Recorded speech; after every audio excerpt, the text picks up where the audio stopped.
Star Trek The Next Generation was a show that everybody I interacted with. A show that I started watching when I was a really little kid. Can you believe it's been 30 years Star Trek The Next Generation first Star Trek The Next Generation was my life.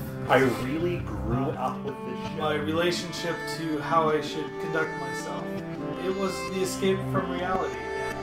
Welcome to Next Generation's First Generation, where Patrick Delmore and Sascha Shouties take a look back into their favorite childhood show, Star Trek The Next Generation. This is where we attempt to reconcile how we felt as children watching the show and looking back as old farts now in our late 30s, almost 40s.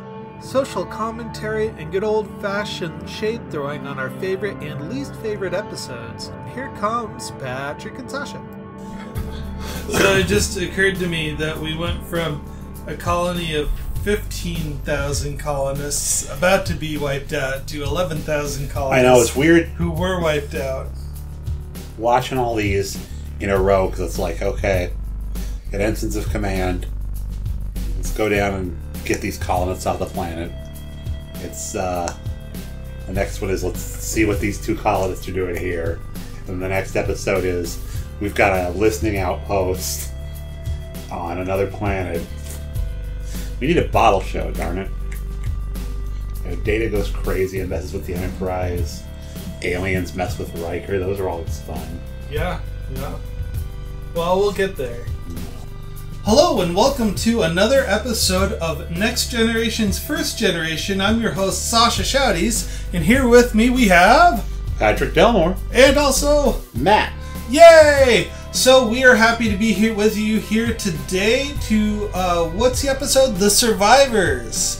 Very interesting. So this is one of the first times that we run into an almost omnipotent, super powerful entity that is not a Q. And we get to see all the fun and hijinks. Interestingly enough, we noted that this is the second episode in a row where you have a colony in danger. The only difference with the Ensigns of Command is they got everybody out, and in this one, spoiler alert, they didn't. Lots of people died. So this will be a very interesting episode. I think a good Picard episode, would you say? It's a good cool. Looks like a good, even though he doesn't do much and embarrasses himself horribly, I think this is going to be a good Worf. Agreed. Yeah, you see Worf really doing his right at the side of, because Picard's doing stuff he doesn't normally, so he's at the side of Picard where he should be, and he interacts well with Picard. Picard gets a good aha. Yeah. So. Well, if you notice too that as the show progresses, Picard and Worf have their own unique dynamic. Very true. That goes well beyond. It's not a friendship. It's almost like they understand each other. It's a big respect thing. Well, we're gonna see it here with Worf trying to prove himself. But let's get into this one. So go ahead and queue up your DVD, Netflix, or whatever you use to view this episode. We're gonna give you the countdown. Are you ready? 5, 4, 3, 2, and 1. You know the actress, Anne Haney, Mrs. Uxbridge? I like her a lot. Yeah. She is from, I know her best from Mrs. Doubtfire as his assistant. There you go. That's right. Yeah. Here's one of her titles is The Night the Lights Went Out in Georgia. There we go. Well, 2 years ago, I actually saw the lights go out on Broadway. Oh, really? Yeah, I saw the island bridges blow. She was also in Quantum Leap. Everybody was in Quantum Leap. Well, okay, so the Enterprise... Oh, wow. The captain of the Enterprise was actually the star of Quantum Leap. What? Captain Picard was in Quantum Leap? No, Captain VNX Enterprise. Oh, yes. This is another weird haircut episode. This is a weird uniform episode. I don't think I've ever seen her in this teal outfit. It's cool. I like it. Why is Dr. Crusher sitting on the stool seat? I don't get it. Oh, here's your SimCity reference. Yeah. They zoom in. Oh, you see a lot of memes right here where these two are wearing like beanies and... Yeah. Look at Wesley with his swoosh. He's working hard right there. Total Handsy boy. Could the colonists have escaped? Where would they go, Commander? Where would they go? The colonists have escaped. Well, Data just said they don't have a ride. I know. It's like, oh, there they are, just running away. But I've got something here. 37 degrees north and 62 degrees east. It's a structure. It's a party house! I'm detecting large sonic booms coming from the stereo. Oh man, they fixed that so good for the HD. Yeah. Literally, they just took like a green stamp and stamped it on the screen for the regular version. It must be some kind of illusion. That thing that Beverly is sitting on, you know what they called that? Bench? No, it was called the light nubbin. The light nubbin? Yeah. What the? Those lights at the end of the bridge, they call them light nubbins. Wow. Yeah. I had no idea. Yeah. You learn something new every day. Look it up. It's a nebula. It's worth a trip to Google. Alright, so we're on episode 3, season 3. This is The Survivors. Came out October 9th, 1989. So this means you're that much closer to decorating your house for Halloween. Do you have your scary spiders? Do you have your fog machine? If not, you still have You know what I was time. thinking about? Like on a serious level. So those ice rings around a planet. Like if you're standing on one, it looks like you're standing on a straight line, right? On a plane? Like yeah, you can't see the curve. Okay. So do you think they'd ever create like a travel service where you could go and like, you know, ride on it? On the rings? Yeah. They're not solid. You know that, right? I know they're not, but you could build something that made it an apparatus that made it look like you were skating on something solid. I would imagine so. I mean, anything is possible in the future. I think it would be really fun. Like, hey, go around Saturn, see the curve of Saturn. I mean, it would take quite a long time, to circumnavigate the planet. Yeah, I'll meet you back at the space hotel. Yeah. Well, it's kind of like when when you and I went to Vegas and they had a roller coaster on top of the building. That's the first thing I thought of when he talked about a travel service to the rings on a planet. I've watched the video ride through of that, like when they were designing it. Yeah. It just looks creepy to me. Did you go on it? No, so they tore the old one out, and now it's just a straight rail line where it tilts and the car goes over the edge, but then it stops. That's basically what Goofy's flight school in Disney's California Adventure is like. It's a nifty little roller coaster, though. I only rode it the one time. So, we missed something. They flew up to the planet. What prompted them to go to the planet in the first place? They received a distress signal. A distress signal. Okay. I'm sorry, I can't be clearer than that. Fair enough. So they're... Oh, hey. Nice orange light on the transporter, Chief, there.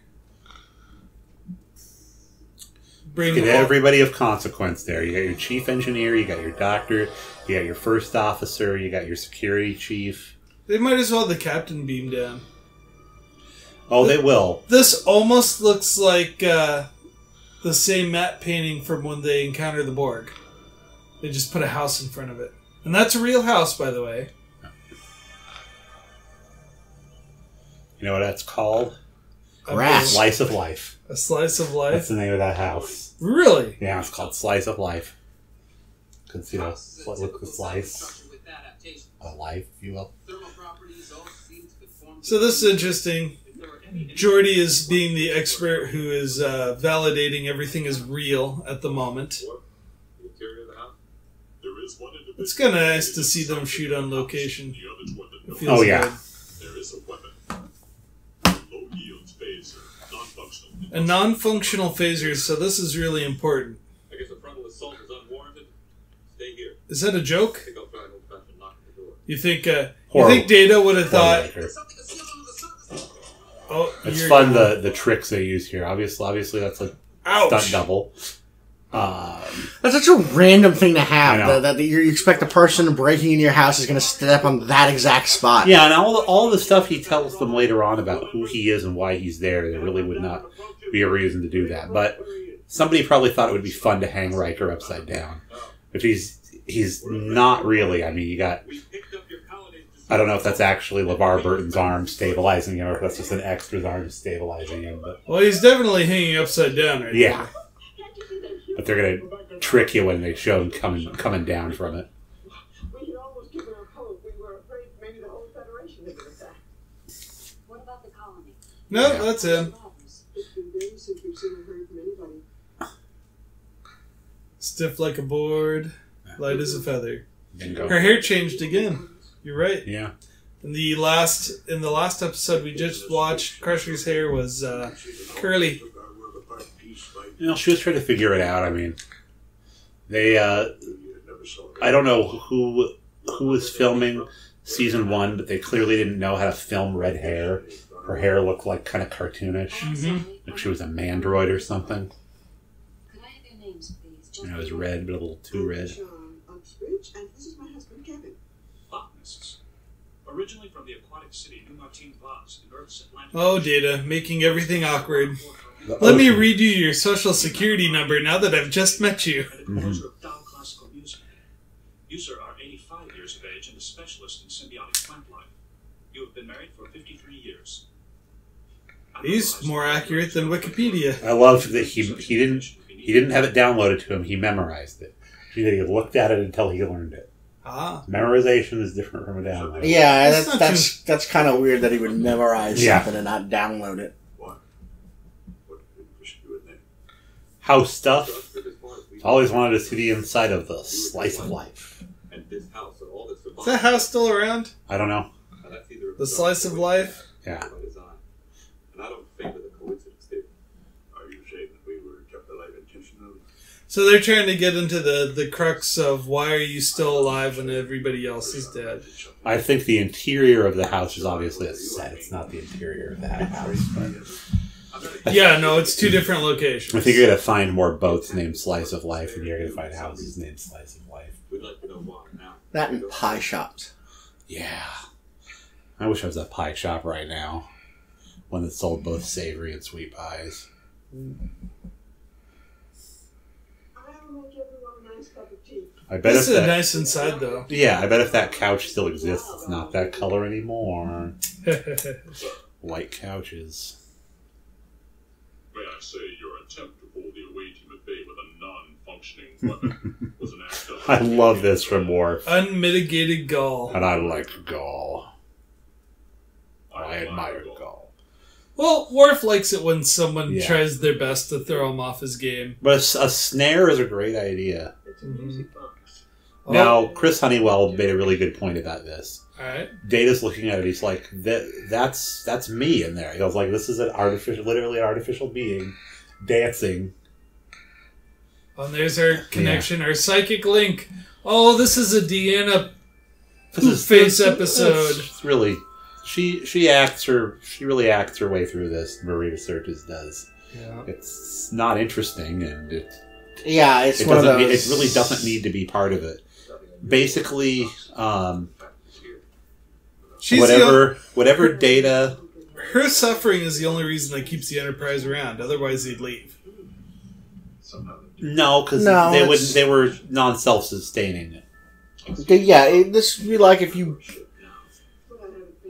found a patch of grass in Hiroshima after the bomb and a house and two people just sitting there completely unaffected by an atomic bomb. It You reminds. would want to know what is going on. It reminds me a little bit of, there's a really good Ray Bradbury story called Mars is Heaven, where the first Mars colonists get there, and it's just the farm that they all grew up on. Like, all of their relatives are waiting for them, and everything's just completely normal, except it's like, well, we are on Mars. All right. Yeah, thank you. There you go. Yeah. So this house went up for sale in November. $5.7 million. Holy cow. Yeah. 4 bedrooms, 3.5 baths, media family room with kitchenette, loft, 440 square foot ocean view terrace with glass railing, ideal for indoor and outdoor entertainment. Lavender and rose garden, all over 2 acres. Yeah. A slice of life.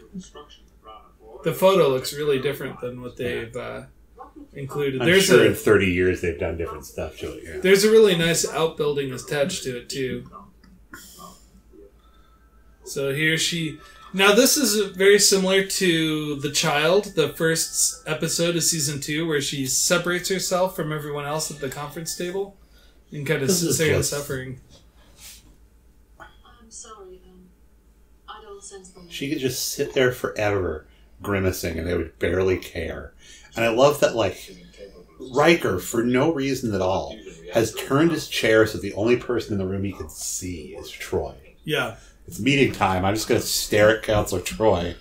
Well, again, they're connected, remember, supposedly, Yeah. so it's possible he senses her And anguish. it does kind of carry over into the next episode. Or maybe he's afraid that... I'm sorry, I'm not feeling very well. maybe he's afraid there's some boundary issues going on, or he wants to get a little closer to the captain. The camera's on Patrick, so I have to somehow get into this scene. Just gotta move my chair over. Good hallways.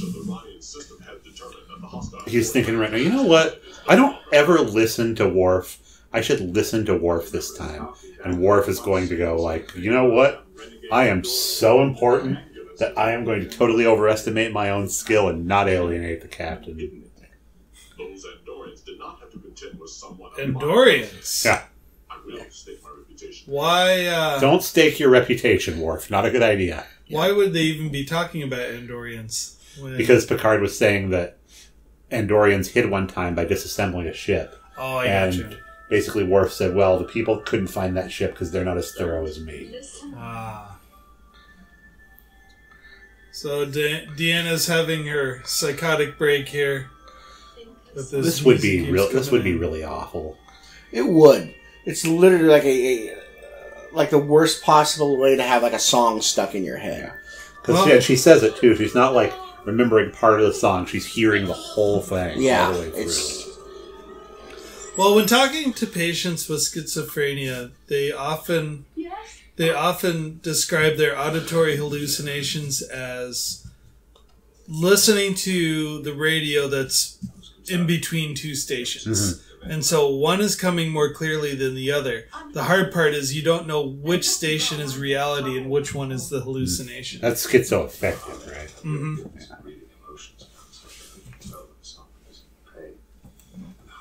It's nice that Picard comes down and says hi after the... Well, he's doing a reverse Troy. Mm-hmm. In my mind, music that won't stop. When I was in high school, I had Pop Goes the Weasel stuck in my head for 3 months. It was terrible. It's like, I always have a song stuck in my head too. Perhaps you know it. The song doesn't stop. In perfect harmony from beginning to end. Oh yes, All You Need Is Love by the Beatles. I'm afraid I'm not familiar with that iteration of it. It's actually the national anthem of France, Old Earth. The British-speaking part of France. Yeah. I was thinking of Rashawn and Kevin. Rashawn and Kevin. Rashawn is a French name, isn't it? Could be. Or whatever their Atlantic Ocean continent is they're from. Now, I love, she's going to tell the story, Rashawn is how they met. They've been married for 53 years. She asked him to marry her. And they're both in their 80s, which means that they were in their 30s when they met, but she was on vacation with her parents and they were mad that a man was talking to her. Huh. So he must have really drawn her out of her shell. Yeah. Oh, there we go. Some action. That is a big angry ship right there. Now, where did they come from? Mr. Worf. Riding on a Grange point, hiding behind A Grange point? Poor Worf. I know. It would have made more sense if Worf said, "I found them and they're coming." He did. They just appeared. I mean, this is Kevin making this ship appear. Yeah. Spoilers. Kevin is a Q. A kind of a Q called a Druid. Yeah, he's a powerful being. He's not part of the queue, though. Yeah, but he might as well have Q powers. If you believe that everything that happened to Picard on the show was a test by the Q, then yeah, Kevin is definitely a Q. So here we go. The ship's looking angry. It's turning towards them. They're firing. And it does nothing. Ooh, a jacketed scream. Say that 5 times fast, Mr. Worf. Jacketed stream. Jacketed stream. Jacketed stream. It's like, look how red Wesley's ears are. And hey, Wesley. Jacketed stream. so if you notice, this ship comes in, low power, tries to scare the Enterprise away. They're both pretending to hit each other and doing a bad job at it. And they get let out of the system. Look at that. Zip, zip. Boom. Throw a runabout at him. We're not getting any closer. Give up as a Mr. Crusher. Warp 3, Warp 4. The warship continues to match our acceleration curve simultaneously, point per point. Warp 4.5. Well, so here's my question to you: is what Regular Forge. should they be chasing this mystery ship? No, but I mean, that's what Kevin wants them to do. It's a ship that attacked them and presumably destroyed the colony. So they're going to pursue it to a point because it's determined it's hostile and destructive. So, yeah, it's at some point Picard realizes we're being led away. At first, it's a combat thing, and now we're just going in a straight line away. Scott Gardner does a good job on the Star Trek Monthly Mondays episode of saying that all the rest of the stuff that Picard does here is based on a hunch he has. And it's a hunch that proves to be correct. Very similar to the Picard double that they decide, like, oh yeah, he's actually from the future. Everything that's going on with him is what we think it is. There's no discrepancy. So Picard has now figured this whole thing out. Already, at this moment. And it's just like how I said in our last episode, The Survivors, that Data could have played Sherlock Holmes with the colonists. Yes. Picard is totally playing Sherlock Holmes with these people. Well, this would be the first test of that theory. Picard is beamed down, and they're going to offer them a replicator so they can sustain themselves. And Kevin turns it down. And it's like, why wouldn't you take it? Again, some colonists moved away from Federation-centered planets because they don't want replicators and, shuttlecraft and other things. We have people here who've given up modern conveniences. So it's actually very conceivable that they would not want a replicator possibly. Now, Kevin, as he says at the end of this, up until he made the invaders disappear, had not used his powers at all in 53 years. And when they killed his wife and he killed them, he recreated his wife, and presumably he would continue to use his powers. So he would have just made, he might have, recreated a wife that didn't need to eat. Ah, true. Or sleep, because since he doesn't need to sleep, it's like he doesn't need her to sleep. But the whole reason I think that Picard beamed that replicator down there is for Kevin to betray his position as a phony.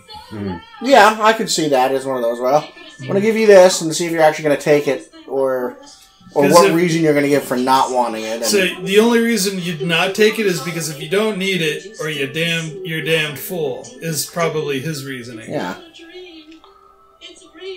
This So is Picard aware of how inflicted Beverly is right now? What do you mean inflicted? Well, like, she's screaming in bed, trying to make the music go away. Oh, you mean Troy? Sorry, Troy. Did I say Beverly? Yeah. Yes, I did. So is right now drinking tea. Do you think Picard knows how bad Deanna is affected right now? I don't think that's what he's worried about. Good tea. he could be aware. I mean, like any officer, he's probably getting status updates.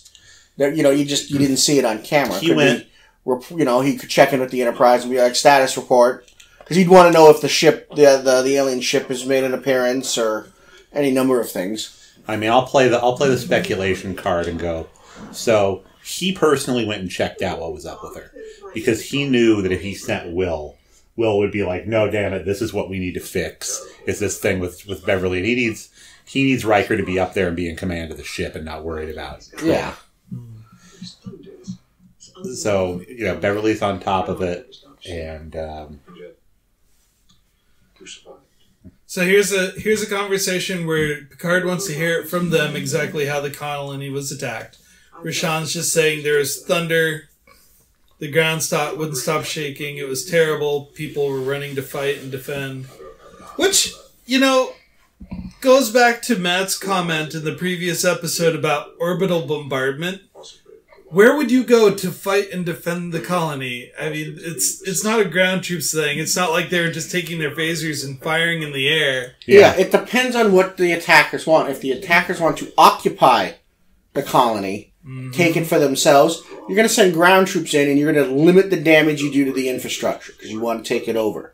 If you're just there to kill people, because you want to kill people, yeah, you're not going to get out of your chair. You're just going to sit there, press a button, obliterate it, look at the view screen, and then move on. And that's what Kevin does to himself to make the Enterprise go away. Yeah, it's just different from the other colonists. Your geographical location. So Kevin's going to make the point that the reason we were spared was because we're pacifists. And even though Kevin's a really grumpy old man, he holds Worf off with a dead phaser. They fire at the Enterprise with a low particle weapon, I guess you could say. So Kevin just kind of wants to say, go away. He's using restraint.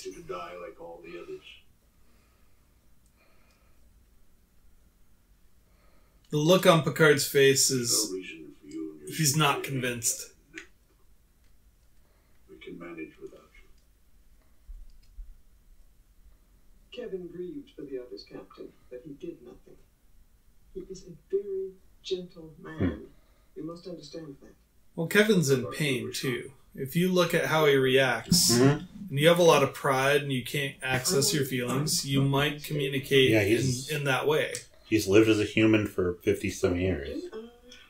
Don't you get the replicator? I better clean up now. And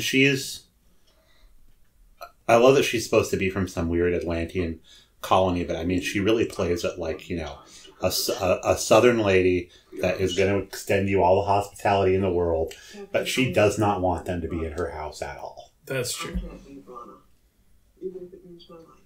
Oh, is that the name of the colony? Rana. Rana 4. Ah. Alright, so they got her out of her uniform. She's in bed, but she's still got her makeup on. Well, I mean, intense, auditory and mental pain is no reason not to keep one's appearances up. Right? Oh! Red alert. I always find it interesting the way they tuck people in with sheets. Have you ever slept like that? Never once. I mean, it seems, Well, there have been several times where you'll see characters crawl into bed and they're still wearing their uniform. I'm just like, what? Well, no, I've done that. I've been so tired where I just collapse in the bed and didn't change. But it's just that way, the blanket, that just looks completely unnatural and staged. It's a restraint blanket. Maybe it's a weighted blanket. But even like when they do the regular blanket, that's just always the way there is. Tucked in and perfectly, it's like... So now they're firing on the ship again. A gigawatt! We still can make it to 88 miles per hour, Captain. Yeah. At least they pronounce it correctly. Christopher Lloyd just said gigawatt because it sounded funny. Yeah. Gigawatt. Giga what? Giga who? We're gigoing the what? We've been exemplary in our patience. Lieutenant Worf, fire phases on full. So Picard already knows they're not in any danger. He's just like, yeah, fire at them. Nothing happens. I like that shield they have, though. Very Dune. Oh, it reminded me of the Borg shield. It's the same way they do the shields for the Borg. Yeah, they're just... Look at all that fire. Oh, and they really niced that up for the HD version, which I watched this morning on my phone at work. There you Somebody go. scratched my wood. That was cool to see them both jump up at the same time together there. We'll be able to drive out range of the attacking vessel. Aye, sir. You see Patrick Stewart just push it. This is my scene, and just shoves him aside and walks towards the camera. I like this. I like how they're using more original camera shots for these episodes. I'm getting tired of the same recycled 15 Yeah. point of views. Well, the HD again cleans that up quite a bit. Well, season 3, they actually have a budget now. Yeah. We brought this up a couple episodes ago. They're all wearing wool uniforms now instead of the spandex. Yeah, because the first two, they were, and even Patrick Stewart admits in interviews, he said, this show's going to be canceled. I'm going to do this, go home, and actually get a real job. Yep. So by season 3, at this point, I think they might have even won a few awards, like Emmys. Ooh. They won a For they won a Peabody already. I can't remember. Which Yeah, one. and so oh, at this for the episode with Riva? no. The sign language guy? No, it's the gangster episode. Gangster episode. The Big Goodbye. The big Yeah. Big Goodbye won a that Peabody. one. Yeah, so That's at this right. point, they're an established show now. They're like, okay, that's like you said, the studio's going to put money into it because they're making money. And They've they, gotten the return on their investment. that's right. Look at that pillow. I have slept with pillowcases like that. Those are not comfortable. I can imagine. I always imagine that having quarters on the slope of the saucer section, even though it'd be really cool to look out the windows, there's a lot of real estate you can't use because the ceiling is so low. It's like, what am I going to do with these extra 4 feet? They addressed that in Voyager, years later. Oh, did When they? Neelix is giving decorating tips to 7 of 9, he's like, you put some drapes up, because you never know when we're going to be in a spaceport, and, a crowded, and some other ship or a shuttle just, flies by while you're getting out of the shower. Yeah, Because people don't have, and also people don't have stuff very much. You have Riker's Girls and Music hologram box that. Worf actually has quite a bit of stuff in his room, Worf if you does. think about it. So, if I was assigned to a ship like this, and I was on a deep space assignment for many years, I could see myself replicating most of my furniture and prized belongings. Well, furniture is Yeah. going to be always replicated ships. And what I would do is I would just, because it's replicated, that means there's a pattern somewhere. So, like, I might have, just like I have my iTunes library now, I might have my household items library. And so, I just have everything more or less dematerialized when I move Oh, there's out. the outbuilding you were talking about. Yeah. Sasha. Oh, they You wouldn't included it. even need household items. You don't need cooking equipment because you don't have a kitchen. Oh, no, but we do see people cook. Riker cooked This is eggs all- for people. Just in last season, too. This is probably pretty much all they do is just dance like this. What are you doing here? Forever and ever. Yeah. What do you want? Is it- I'm surprised he invited himself into the house. The first time was understandable, but now.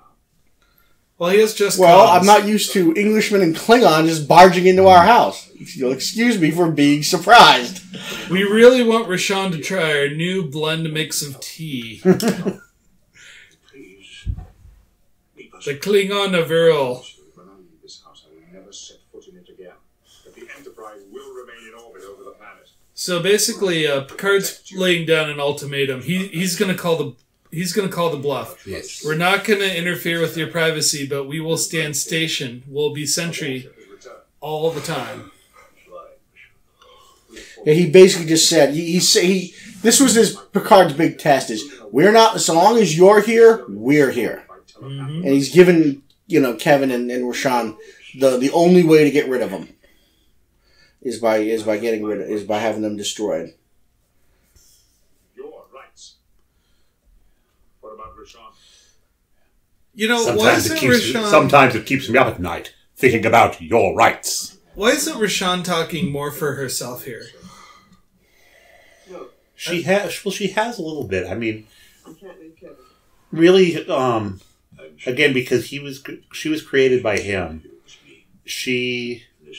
Although I don't think the real Rashawn would be that different. She really wants to defend him because it's like, you wouldn't want people walking into your house and just accusing your husband of Military. you're people. you're acting suspicious. Is basically what they're saying to us. And you just brought an armed big Klingon. So why are they focusing all their attention on Kevin and not Rashawn? Because he's been the most adamant that they leave. Rashawn has been receptive. Thank you, we'll do this. Yeah, she's answered questions. Kevin is just basically, what do you want to know? He's calling it out. Yeah, and if it were me, with because I have an extensive background in security, in the field, I would be most suspicious if I in this situation of Kevin too.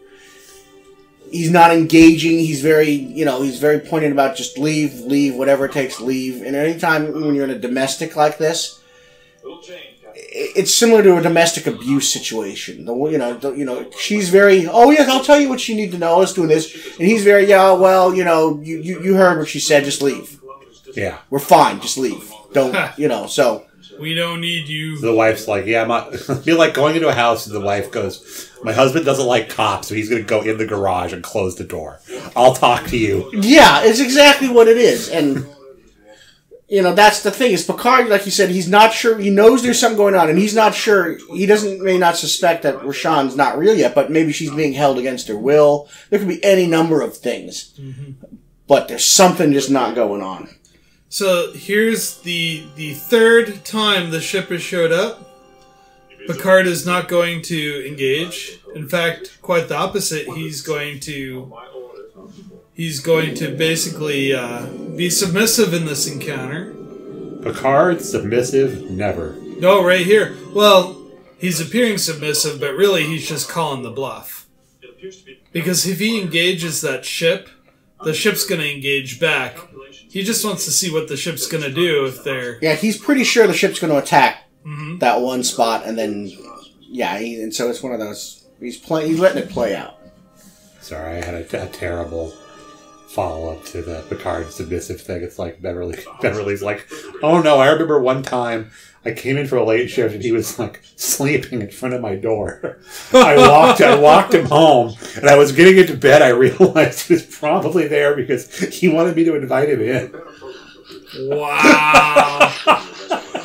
There it is. We couldn't get enough from the second episode of the season 1.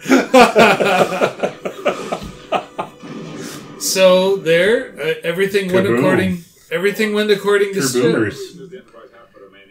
The script has been completed. Rashawn and Kevin are dead. The ship is destroyed. Not just destroyed, vaporized. Yeah. There's no debris, nothing. It was completely engulfed and atomized.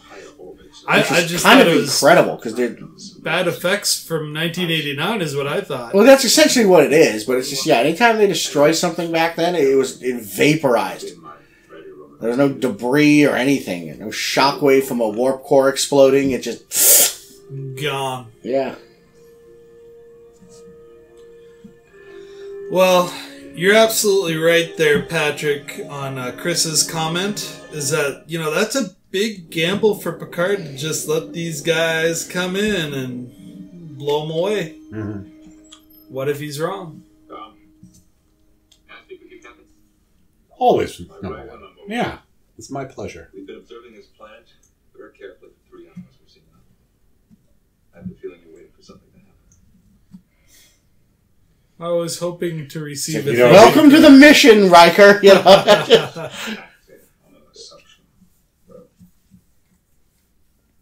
I'm not sure what the result will be. So watching this as a child, I didn't suspect that Picard knew anything until the third time the ship showed up. I did not see this one as a kid at all. I probably saw this for the first time 10 or 12 years ago. Oh, no kidding. Yep. A lot of this early season 3 stuff and a big chunk of season 5.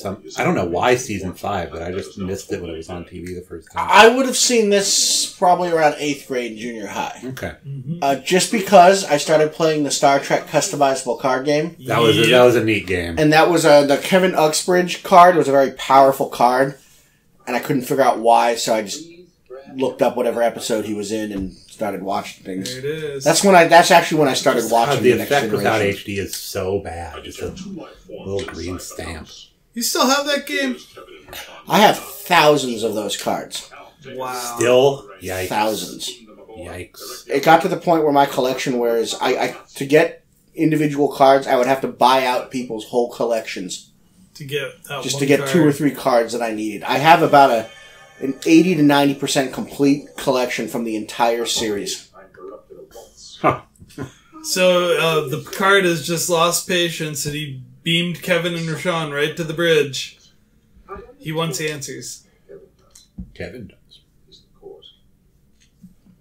At first, I couldn't understand why your house survived the Holocaust when the others hadn't. Then it occurred to me. I sold them a Buick once. That dwelling where you served me tea, where you danced your waltzes. The crazy thing was, she paid in cash.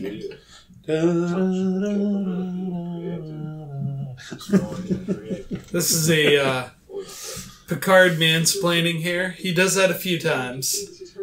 I almost want to see Shaggy walk over and pull the mask off of Kevin and say, "It was old man Smithers the whole time." It was Q the whole time. Mon Capitan. Isn't she beautiful? Spins her around. To explain. The warship, not a recreation, tried to chase us away twice and failed. Yeah, he's still explaining it, laying out his case. Where was this Picard in Measure of a Man? That's Don't what you I wanna think know. it is kind of sad? Once she died, and now he's brought her back.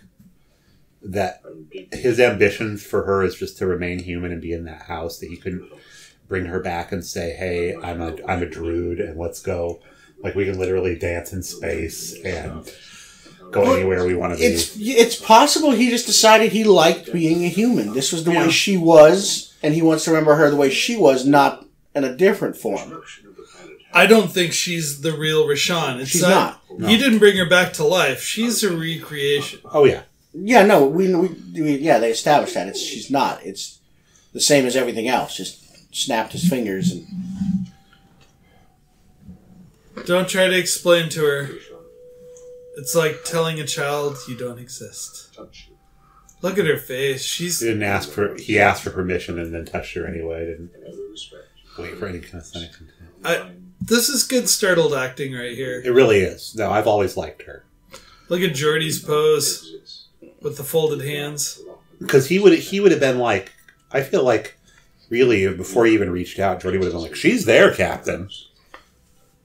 Or he would have seen something like, "I see something, that but effect it's of not." her disappearing is great, with like the hair disappearing and this being kind of.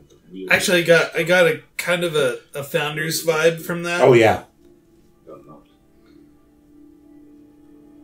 Do we get to see his true form? Sort of.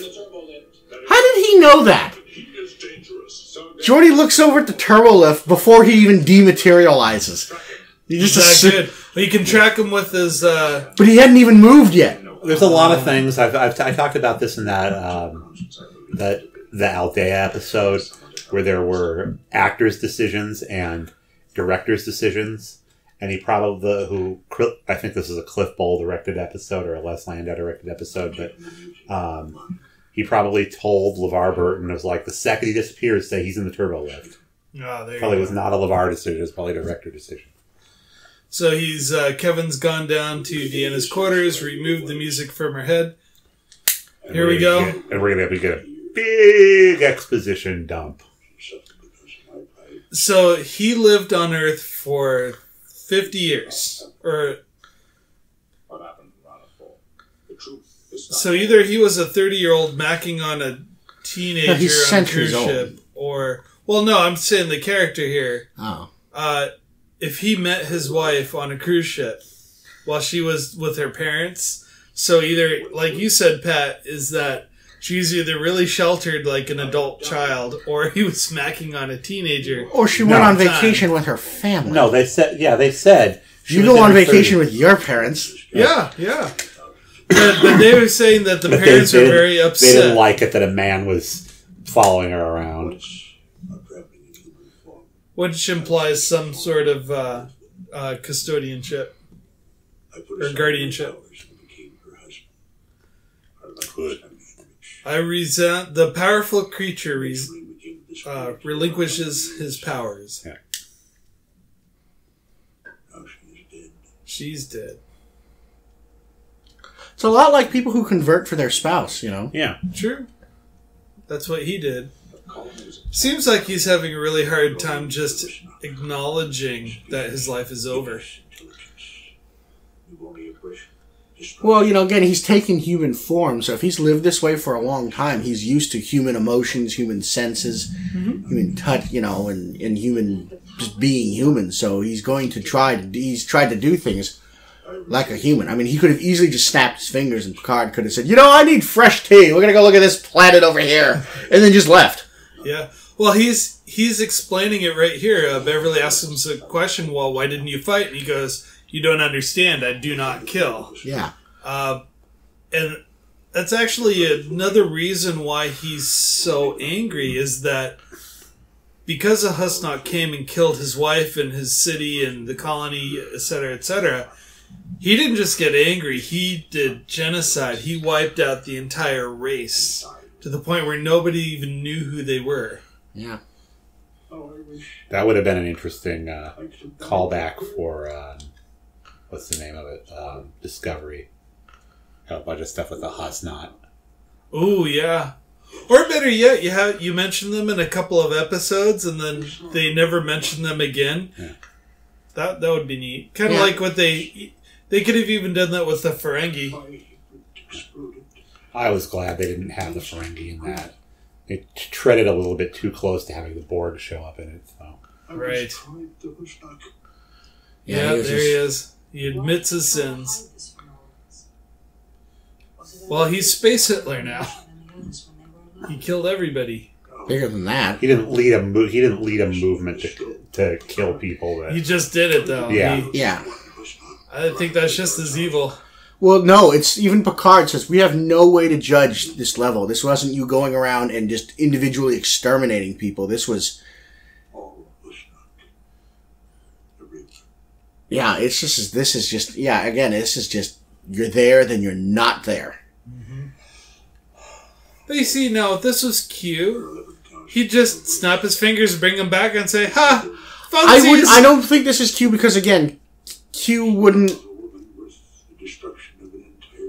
Q does value life. He does, and the only time he lets people die is if it was absolutely necessary. He usually does it to teach a very important lesson. Q, when those 14 crew members died. And Picard's like, why did you have to do it? And he's like, well, you have to be prepared to lose people in space. And the only way to learn that lesson is to actually lose people on these missions. You can't do it and then, to have the lesson stick. And it was a very... Yeah. The idea that you would have a starship that would be as comfortable to be on as the Enterprise is absurd. Yeah. We're never going to have a ship like that. Yeah, most ships will look like the NX Enterprise from Enterprise. Yeah. Everybody has to be working like all the time. Yeah, you have a basic bunk and a shelf to store your things. It's a submarine in space. Yeah. Actually, very grays. You wouldn't have carpeting like this kind of stuff. It would be very industrial. Could you imagine finding a room like this on a like an aircraft carrier or something? Oh yeah, exactly. You might have you'd have the 10 forward lounge, officers' mess, that kind of stuff. But yeah, you would. The bridge would be the bridge would only have room for the absolute essential equipment you need, and it wouldn't be this spread out because the captain needs to be centralized. He wouldn't have to be waving at people across the room. And that's the end of that chapter. I have so much to say about this, but I don't know where to start. I guess the first question I have is, if I put myself in the universe and watch this go down, the first question I'd ask is, if I could summon someone from the Continuum and say, do you have someone monitoring this guy? Because he's almost as powerful as you, and he's mucking stuff up. And I know that you guys are really obsessed with maintaining the status quo because they always keep other Q in check. So, well, if the Q are omnipotent as well as omniscient, they already know everything he's going to do, so they're not concerned about that. It's like the reason, like Q says all the time. It's like Picard being basically the pinnacle of humanity. He needed a push. He needed to be shown. Mm-hmm. There was a reason that they interfered with Picard. That guy, it doesn't matter to them. It doesn't say that he never met the Q at any point, but certainly not dealing with that thing. I'm sure they were all very happy that he ran into Picard, which is something that, gave Picard food for thought. Sure. And it could be something that the Q knew he would eventually come across an alien like this. And so it's like we need, if you're going to bring the continuum, and it's like Picard's going to have to deal with life forms like us that don't show, that have the ability. I mean, again, at this point, Picard and Beverly had never conceived that you could wipe out an entire species galactically at the blink of an eye without, because, again, they think of killing individually. I'm going to destroy this ship, then I'll destroy this ship, then I'll destroy their home planet. He just blinked them out of existence. Did you ever read the Richard Matheson story about the woman that gets given a box with a button inside of it? They actually made a movie about this. I don't know if I didn't see the movie. I've only read the story. She gets given a box with a button inside of it. This guy says, you can instantly inherit millions of dollars if you push this button. One person somewhere on Earth is going to die. Oh. Yeah, just one person. Yeah, I wouldn't do it. Yeah. No, I couldn't do it. And you know what happens? Do you want to know what the twist of the story let's is? hear it. Pushes the button and her husband dies, and she gets this insurance policy, which is for millions of dollars. Oh. Yeah. There it is. So then the next question is, if Qs already know what's going on, it would have made more sense if this was a Q that was, let's say, banished or going through something emotionally, and it was they've talked about lesson. banished. They haven't yet, but they established when Q were kicked out of the continuum, they're not allowed to keep their powers. Yeah, and this guy said that he hadn't used his powers. Hadn't used it. Didn't have them taken away. Choice, yeah. Mm-hmm. He chose not to use them. Just like when they told Riker, when they gave Riker powers, you can choose not to. You have to choose not to do it. Okay. This guy, they'll establish later on that when they kick Q out, like when they kick Q out of the continuum in the next season, and he lands on Earth in the Enterprise naked as a human, they took his powers away. So they don't let rogue Q run around without powers. It was a strip. Yeah, it was like you're out, and we're taking the keys to the to the car too. Okay. Kind of thing. All right. And again, we've never established that Q has anything to do with this episode. For all we know, this is just another. I mean, we will run into several aliens. The wormhole aliens from Deep Space Nine possess powers almost of this level. Yes. Yeah, they wiped out a whole fleet. Yeah, exactly. And stuff like that. And they their concept of they never the from the original series, the Organians have this ability. Mm-hmm. And are at this level. First Federation, right? No, the Organians are from the Stop the Klingon War. Oh, right. Shall we rate it though? Yeah. So I was thinking dancing music box couples. Oh, that's good. So I would give this 2 dancing music box couples only because we see a little bit more Detective Picard and Lawyer Picard, where he kind of sees a plot, he silently initiates a plan without letting anybody know, and then he kind of mansplains at the end, and we all like a good Picard proving you wrong speech, and this is definitely one of the more thought out ones that we've seen. So yeah.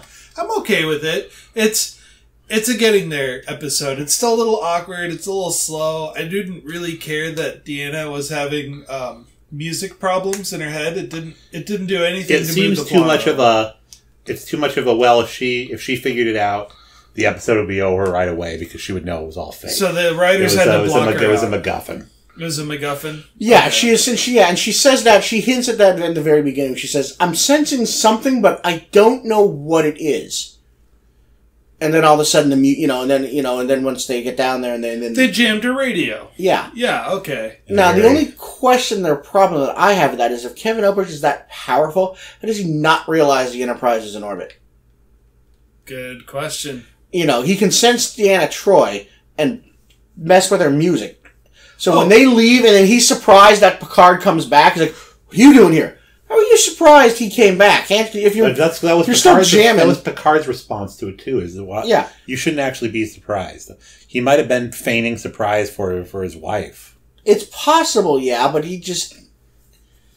I'm with you on that one. It could have been also he was just so emotionally distraught that he lost objective, like he just wasn't paying attention to what's going on. But he's able to still jam Deanna Troi, generating that music. Yeah. And I think he was genuinely surprised, because if he wasn't, and he knew the Enterprise was back, why didn't he send the Huznok ship to go and try to chase it away again? And let him come down there and start poking around. Because if he suspects Picard is suspicious, he's going to try to keep Picard away. So then why not all of a sudden 2 Huznok ships come in and a whole battle fleet and really scare off the Enterprise? I mean, he's trying to do it with the least amount of force possible. That's why he's shooting them with a water pistol. But yeah, it's plot holes. It's semantics. But. Yeah. I'm just kind of glad we got another destroyed or almost destroyed colony episode off the books, because that's 2 in a row. Did I say my rating? Matt, did you rate it? I'm going to give it 3. Yeah, so am I. I think it's it was good interaction between Picard and, like Pat was saying earlier, this, Deanna Troi's whole thing was just tacked on with, with tape at the very end, but it was well acted, and it gave Picard a chance to come down there and show he's the captain. Just like he said, he's like, I can't send Riker to do this, because he's just going to be someone's hurting my ex-girlfriend. We need to go in there and medically fix her, and I need to go kick the crap out of whoever's doing this. You know who I would like to actually get on this show, because she really does enjoy talking about this stuff. I feel like she gets short shrift. We should try to actually reach out to Marina Sirtis. Alright, we gotta find the number to her PR agency.